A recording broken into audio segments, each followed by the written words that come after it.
We're in the middle of Dragonflight Season 3 right now. Progression rating is in the rear view for most players, the Mythic Plus season is in a pretty chill state, approaching the end game, and it's a great time to level a new character. That's exactly what I've been doing lately. I've spent a ton of time leveling characters and working on this video, playing specs that I haven't touched in a while. It's pretty interesting to see how ranged DPS are working right now. They're a lot of fun. As a tank, I'm super jealous. Tanks usually get like one set of balance changes in the first patch of an expansion and then totally forgotten. I've really been enjoying Demonology Warlock and Arcane Mage. Would you like to see a guide on either of them? Let me know in the comments if you do.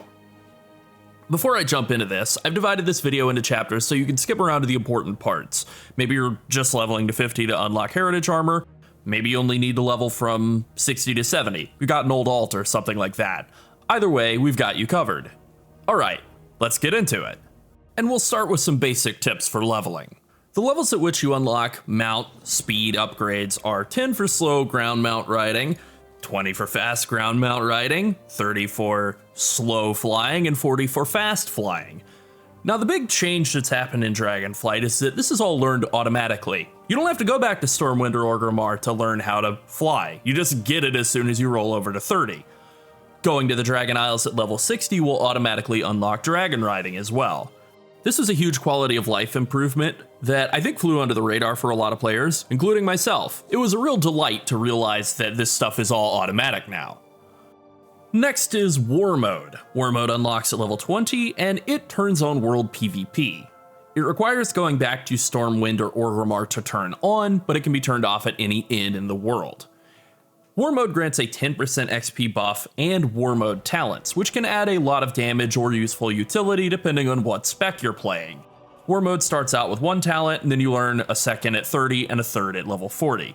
More importantly, the War Mode bonus applies to mob kills and quest XP, so it really adds a lot of experience. Because of quest stacking and War Mode talents, this actually shaves off more than 10% of the leveling process. Now it does mean you might get ganked. I haven't run into even the slightest bit of world PvP in the 1 to 60 range, or I guess 20 to 60 range, but in the 60 to 70 range, I'll talk about that a little more in the 60 to 70 section, but I did find some PvP in the Dragon Isles. I think it's worth running at all times, but it's not totally mandatory. Now I want to cover some things that you can use to make leveling faster. First and foremost, Heirloom Armor. Heirloom Armor is purchasable from vendors in Orgrimmar and Stormwind for gold. It's a little expensive. It's also available from most holiday events for the relevant holiday currency. During the Love is in the Air event, for example, you can use love tokens to buy heirloom upgrades. The deal with Heirloom Armor now is that it's basically just blue quality gear, rare quality gear. There's no direct XP bonuses provided by it anymore, so it's not mandatory. It's still great to have though, it keeps you strong, it's just not a gargantuan difference in leveling speed like it was in the olden days. It just makes it so that you're not worried about upgrading your gear throughout the whole leveling process. Scouting Map Toys. Scouting Map Toys are also purchasable with gold from heirloom vendors in Stormwind and Orgrimmar, and they give you exploration of every zone and grant all of the flight paths. These are super helpful to have, really good for any new character to be able to just open up their toy menu, hit all of the scouting map toys, one after another, get a million achievements, and also have explored the entire world. All right, let's talk about add-ons. Rare Scanner is probably the only add-on that I think is more or less mandatory for leveling. Rares in a lot of zones give a full quest's worth of bonus XP, so having an add-on to help find them is super valuable. Rare Scanner is the add-on I've been using. You can also use Silver Dragon or NPC Scan, any add-on that will help you find rares without having to specifically go look for them is really good. Gold. You start out with basically no gold on a new character. Personally, I can't level a character without at least fixing my transmog, so I like to mail over some gold from a level 70 character to make things a little smoother. Bags. I also like to spend some of that gold on bags. Even cheapo bags will massively increase your inventory space. I think 32 slot bags are like 40 gold right now. Man, Vanilla me did not know how good things would get. Having a talent plan is really important as well. If you're playing an unfamiliar spec, a guide is a great help while leveling so you can know what talents and abilities you want to prioritize. Now, personally, I prefer not to follow alongside a specific leveling guide because they generally aren't all that well maintained by creators in a lot of situations. Now, if you find one that is, first of all, kudos to that creator, they're doing a good job, but second of all, go for it. But case in point, I made a prot warrior leveling guide all the way back in patch 10.0. Have I updated it for 10.2.5? Well, no. Or at least, not yet. Instead, I prefer to use the amazing website archon.gg, which is made by the wonderful Warcraft logs team. They automate the process of finding the most popular talent setups for Mythic Plus and Raid, and running a common Mythic Plus talent setup while leveling is both good for leveling, because they're generally oriented around AoE, and you kind of do AoE a lot while leveling, and it's good for getting practiced with playing how you will at max level in Mythic Plus.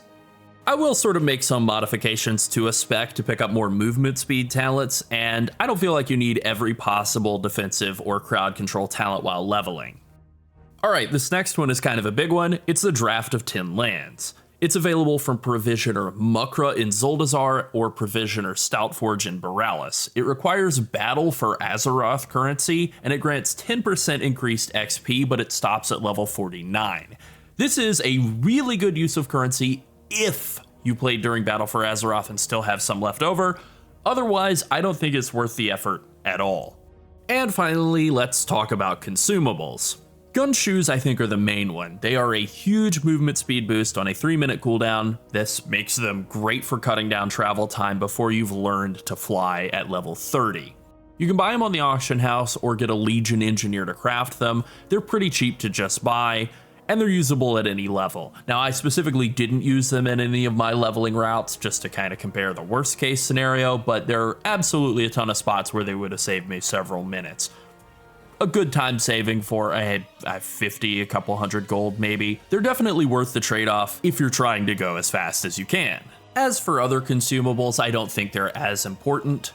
Enchants are powerful, and because they're permanent, you can just slap them onto a set of heirlooms and then reuse those items on other characters for a pretty good boost to power without any real extra hassle. I think that's good, especially when it comes to weapon enchants. Those are pretty huge.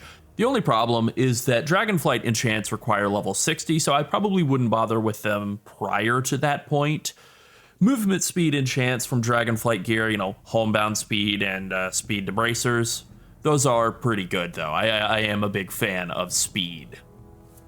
I think most other consumables are not really worth the hassle. You can use like potions of prolonged power, but those have a level 40 minimum requirement. You can use old flasks, but again, depending on what expansion they're from, they'll have different level requirements. You could use buff food, but it's the same sort of deal. I think other consumables are a good option if you want to add the extra effort to really shave down the time you spend leveling. They're certainly good to remember if you have any lying around on alts, but they're probably not worth the effort otherwise. I think the time spent making them could just be spent leveling, and you'd probably level faster instead. Okay, I just want to make a couple of quick points here. First off, Heritage Armor. Maybe you just want to unlock Heritage Armor on allied races and then not actually level a character all the way up. Currently, you only have to reach level 50 on an allied race to unlock Heritage Armor. There is a very brief quest. Once you've done that, you'll get just immediately breadcrumbed into a quest. It'll tell you to go back to your capital city and talk to a guy, then they'll give you the armor. That's it. It's really quick and easy, and getting 250 on a fresh character really only takes a few hours. There's nothing else to this. I just wanted to specifically point this out because some people might not realize you don't have to go all the way to 60 or 70 on a allied race character to unlock that Heritage Armor. Okay, next, should you run dungeons? If you can tank or heal and you want to do dungeons, then yes, you should. The best approach for leveling as fast as possible is to queue for dungeons and do quests while you're waiting for the queue, and basically bounce back and forth between both. Doing dungeons gives a fair amount of XP, dungeon quests stacked on top of that gives a lot of XP, and this is all faster than straight questing. But maybe you don't want to be reliant on other people for your success. I know I don't want to require doing dungeons in a leveling strategy that I'm recommending, so I chose to leave it out, but know that if you want to be turbo fast, doing a mix of the two strategies is the fastest possible approach. And just to make sure there's no uncertainty, you can queue for and run dungeons as a DPS as well. The queues will be longer than they are as a tank or a healer, but honestly, maybe not actually all that long. Okay, I want to cover Chromie Time. Chromie lets you choose which expansion's content you want to level through. So maybe you want to do mop content, maybe you'd prefer to do Wrath of the Lich King, whatever you want, anything is possible. It's tuned so that doing one expansion will take you all the way from level 10 to level 60. You can freely swap back and forth at any time by talking to Chromie in Orgrimmar or Stormwind. All of the expansions are doable, they're all fine, but your chosen expansion will dictate which dungeons you get. Burning Crusade dungeons are quick and great for quest stacking. Mop dungeons are extremely fast and easy. Battle for Azeroth is the default new player experience, so you'll probably have the fastest dungeon queues there if that's really a priority for you.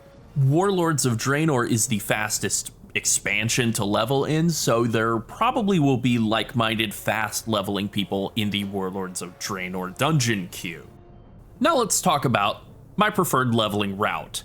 For 1 to 10, you just want to do Exile's Reach. It's really efficient, it's a great tutorial section for newer players or if you're just unfamiliar with a class, but it's also modern in a way that all the old starting areas are not. So it has a much better flow, and it's just faster.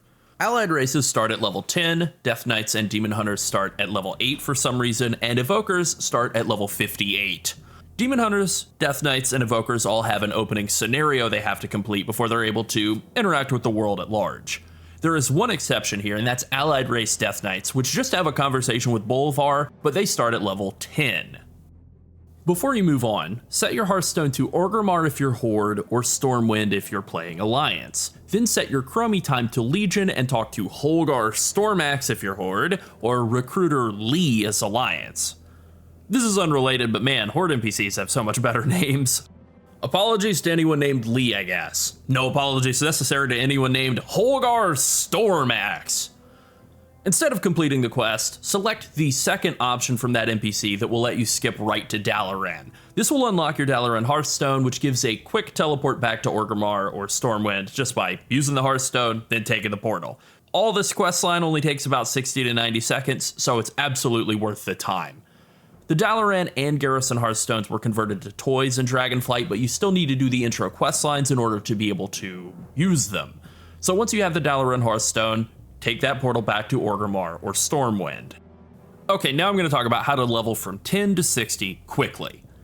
These are my preferred routes. They do differ slightly for Horde and Alliance, and they're not necessarily the fastest possible route in the entire world, but it is quick and it doesn't involve any gimmicks or confusing jumps back and forth from expansion to expansion. You don't have to do it this way. You can do whatever you like. This is just what I recommend for keeping things quick and easy. But if you want to level in every Himmet Nessingwary zone, go from Nagrand and Burning Crusade to Sholazar Basin to Valley of the Four Winds and Mop, you can do that. It's fine. So start off by going back to Chromie and setting your Chromie Time to Warlords of Draenor and follow the quest instructions. This is a very easy guided series of quests. It will handhold you, but it also grants tons of XP really quickly, and it gives you insanely good XP per hour. It's tuned for not being able to fly. Everything we do before level 40 is built around not flying or flying slowly, so we want to stay in zones that were built for walking, basically. Once the scenario is totally finished, do the quests to set up your garrison. At this point, you should be level 15. There are a lot of great XP quests in and around your garrison. Most of them are tutorials for ancient systems that don't really matter anymore, but they still give a ton of XP. Complete all the quests in your garrison and do both quests and bonus objectives within that zone, so Frostfire Ridge as Horde or Shadowmoon Valley as Alliance, until you hit level 20. Warlords of Draenor is the best leveling expansion ever. You can complete bonus objectives and open treasures, and those will both give lots of bonus XP. The quest stacking is also pretty good. Whenever you're in a Draenor zone, be sure that you use your Garrison Zone ability on cooldown, as that will help you kill enemies a lot faster. Draenor also has the best leveling zone of all time, Gorgrond, but we kind of want to wait for that until we're level 40 so that we can fly around quickly through that zone and really make it as efficient as possible. There's a lot of hills and valleys there. It's really not that fun to do if you're not able to fly. I remember leveling in Warlords of Draenor initially. Once you are level 20, the next set of zones you do will be determined by which faction you're playing. Now, if you want to keep things simple, you can just do Warlords of Draenor from start to finish, but it is slower than going back to some vanilla zones. You want to hang out in low-level areas near capital cities. They're designed for walking, and there is much less chance of being PvP'd. Regardless of what approach you take, at level 20, you want to go back to your capital city and turn on war mode. Regardless of whether you're playing Alliance or Horde, if you're going back to vanilla areas, make sure you kill rares in all of those zones. They give a full quest's worth of XP. If you're playing Horde, start in Silverpine Forest. You want to start at the Forsaken High Command in the north end of the zone. Silverpine Forest is the zone that's southwest of the Undercity, northern end of Eastern Kingdoms. Do that whole zone, then proceed into Hillsbrad Foothills. You want to start at the South Point Gate, the west side of the zone, where it borders into Silverpine Forest. And you just want to full clear both zones. There is only one exception here. Don't do the quest Stag Witches in Hillsbrad Foothills. It can take like 25 minutes. It's very bugged. I've read plenty of comments over the years about how to fix the bug. I've played around with it. Sometimes it works, sometimes it doesn't. Just ignore that quest. The Horde has extremely good leveling and quest stacking in these two zones. So like, just to give an example, at one point I went from level 31 to 32 in about 2.5 minutes. Once you finish these two zones, you'll be around level 38 or so. From there, I like to just go into Arathi Highlands and just stay there until I hit level 40. This won't require clearing the zone, probably less than half depending on how many rares you find along the way. Once you've hit 40, you're off to Gorgrond. Now if you're playing Alliance, you want to start in Loch Modan. That's east of Ironforge, and you'll just start in Thelsamar, the main city. This zone has incredible quest stacking, and it was intended for not even having a mount, I think. So it's really tightly packed, and you can be level 28 or 29 by the time you're done here. Once you're done there, you want to head to Duskwood and start in Darkshire on the east side of the zone. Full clear the zone, that should get you to around level 34. Then you move on to Red Ridge Mountains, which is one of my favorite Alliance zones. It's important to wait until you're 30 plus to fly over the hills and cliffs in this area. It is a lot slower if you're trying to do it purely on a ground mount.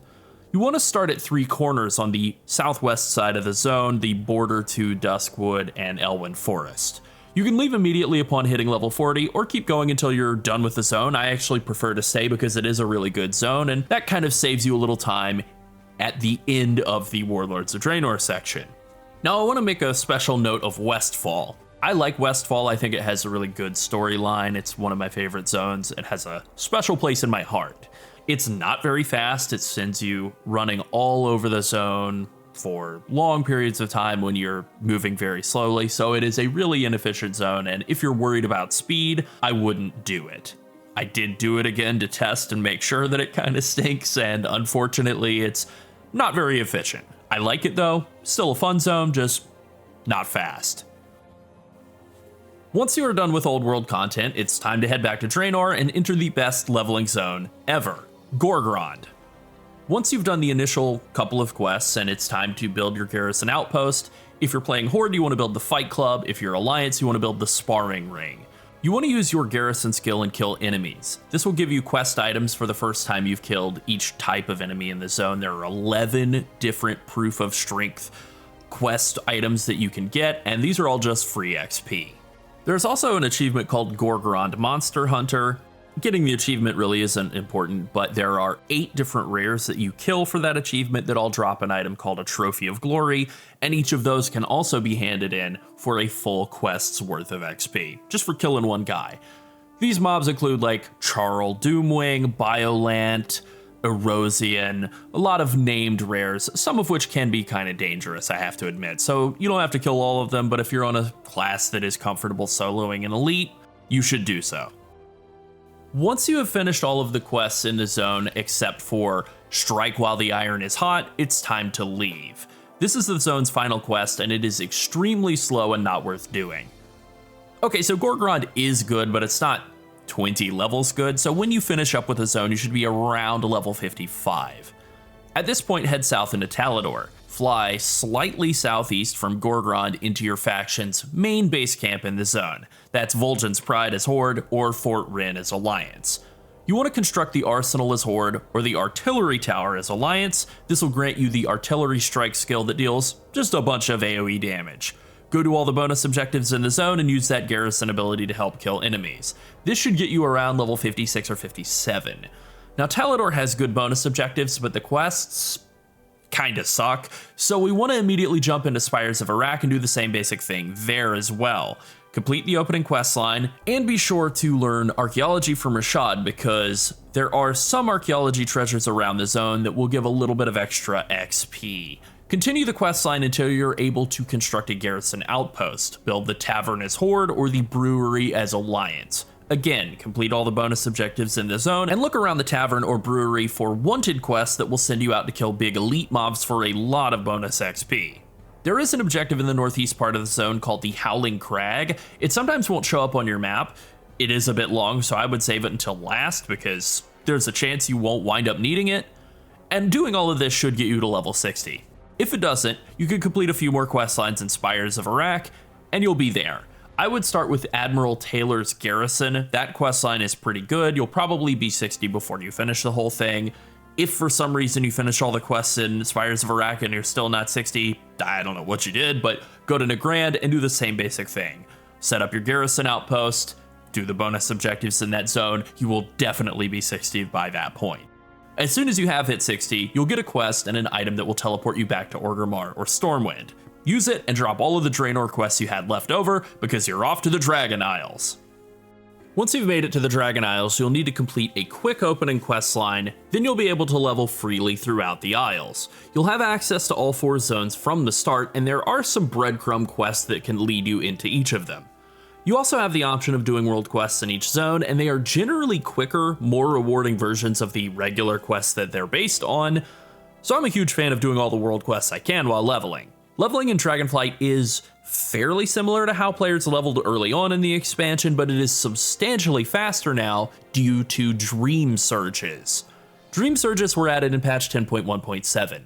Dream Surges affect a single Dragon Isle zone for a week at a time, rotating through the 4 base Dragonflight zones. They grant 25% increased XP in that zone. They also give some currency you can use to buy kinda bad gear at level 70. Dream Surges grant rotating zone-wide buffs as well. The buffs change every 30 minutes. You can vote on the next buff in the zone's main city, which is clearly indicated on the map. The buffs range from damage and healing procs to move speed to extra gold from world quests. There's one buff that stands out from the rest, and that is Dream Surge Learnings. It is a 50% XP buff, and it stacks with Dream Surge's 25% buff and War Mode for 85% more XP. Now, if that buff isn't currently active, that's okay. You still want a quest in the Dream Surge zone. Do the main quest line, do the side quests, kill rares, and do bonus objectives in the zone. Basically clear the zone out, do the whole thing. If you see Dream Surge Learnings is coming up within the next half hour, vote for it obviously, and try to go around completing quests but not actually handing them in. Just stack up all the quests you can, to do 90% of all the world quest objectives and then leave. Do all of that and then mass hand in everything you can once that buff is active. Clear out all the world quests and rares you can during the buff as well, obviously. So in terms of ranking the zones, Azurspan is the best, Thaldraszus is the worst, and it is substantially behind the other 3. Some people won't do it at all, even if it is the Dream Surge week, but I still do. It's not as good, but I like the bonuses. I think some of the quests are fun in that zone, and I like flying around the canyons and mountains. I don't mind that it's not the fastest possible thing in the world. Sometimes it's okay to slow down, friend. Depending on which zone is Dream Surging, how many times you get Dream Surge Learnings, and how well you stack quests into those Dream Surge Learning windows, that might literally be all you need to do to get from 60 to 70, just the one zone. If you finish up and you're close, you have a couple of options. What zone should you do after you finish that Dream Surge zone? Azurspan is definitely the best zone. If you haven't touched the Azurspan, it is the most efficient zone in Dragonflight, so get there and just start slamming it out. If you already did the Azurspan, head over to the Waking Shore. The Waking Shore has great quest stacking early on. It's a good zone overall. The only downside to it is that it is the first zone of the Dragon Isles, so there are more people hanging around, more gankers. All side quests in this zone are good with one major exception, and that is the gardening questline that starts with the quest A Ruby Life Calling. It's pretty slow, a pretty annoying set of quests, I would skip it. Now, Anaran Plains is also a good zone. There's some excellent quest stacking, especially early on, but it is a little bit more spread out than the Waking Shore. Now, should you use War Mode in the Dragon Isles? Yes. It's 10% more XP, and it unlocks war mode talents. These are great bonuses and absolutely worth having. But unlike the zones around Stormwind and Undercity, all the high level players are in the Dragon Isles right now, so there will be someone trying to kill you at some point along the way. Because of gear scaling throughout Dragonflight, even a very poorly geared level 70 character can kill you in 1 or 2 hits. You can't outplay that. There's no skill difference that allows you to go from like getting your whole health pool killed in a single mortal strike to like winning that fight. I've been playing this game for close to 20 years, and I've always thought that ganking low level characters was really lame for that exact reason. There's so many other ways to spend your time, and ganking lobies is like the digital equivalent of burning ants with a magnifying glass. But that's just my opinion. There are people who absolutely love making other people unhappy, and they will probably be out there waiting to kill you. And also, you did kind of bring it on yourself. You opted into world PvP. What did you think was going to happen? So if someone is harassing you, what should you do? You have 2 options. You can turn off war mode, but I would rather not, or you can just go somewhere else. There is so much available XP in Dragonflight, so much, that you could go level to 70 twice and still have quests left over. So just go somewhere else if you have to get away from a ganker. A minute spent flying to another zone can save you 30 minutes wasted by someone griefing you, so don't be afraid to just cut and run at a moment's notice. Crafting professions in the Dragon Isles grant you bonus XP for each time you perform a first time craft on a Dragon Isles pattern. You can get this bonus XP up to 30 times. This will basically grant you a free level, and at this point in the expansion, crafting materials are very cheap. Many of the low-level crafting patterns use materials purchased from vendors, so you can just craft your way pretty much from level 69 to 70 if you want to do that. I personally find it kind of boring, but it is undeniably very fast, so it is a really easy way to finish off that leveling experience. And because it scales with your level, you might as well wait until level 69 and then just craft your way to level 70. I would be remiss if I didn't mention this method of gaining XP in Dragonflight, even though I prefer not to use it.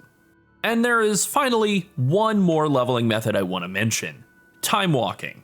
Timewalking isn't always up. It has different level ranges depending on which type of Timewalking event is currently active. But for level 60 to 70, if you want to level through Timewalking, it's pretty fast, and the queues are usually very quick. People love Timewalking, including me. I love Timewalking. It's great. I have really been enjoying leveling my alts recently. I'm having a lot of fun playing specs I haven't touched in a while and expanding my horizons. I'm thinking about doing all of the Mage Tower challenges, like on every single spec in the game. I've already done a lot of them, so if you want to see some guides on Mage Tower challenges that aren't just the tank ones, let me know. I think that could be pretty fun to do too. Working on this video took me a lot of time, planning out and exploring routes, making comparisons, doing some things that weren't very efficient and realizing I needed to remove them from any sort of plan, refamiliarizing myself with specs, and so on. I have really enjoyed it, so it's definitely been worth the effort. There's a possibility that Blizzard does something in the next patch to speed up the leveling process, especially in the 60 to 70 range. It's already pretty fast right now, so I wouldn't be surprised if they don't touch it at all, but if they do, I'll be ready to explore that and talk about it more. At this point, we just don't know anything about the next patch, including when it's coming, and I've been having fun leveling right now, so I wanted to release this video without any hesitation. Alright, that pretty much covers it. Please like and subscribe, and thanks for watching. Bye!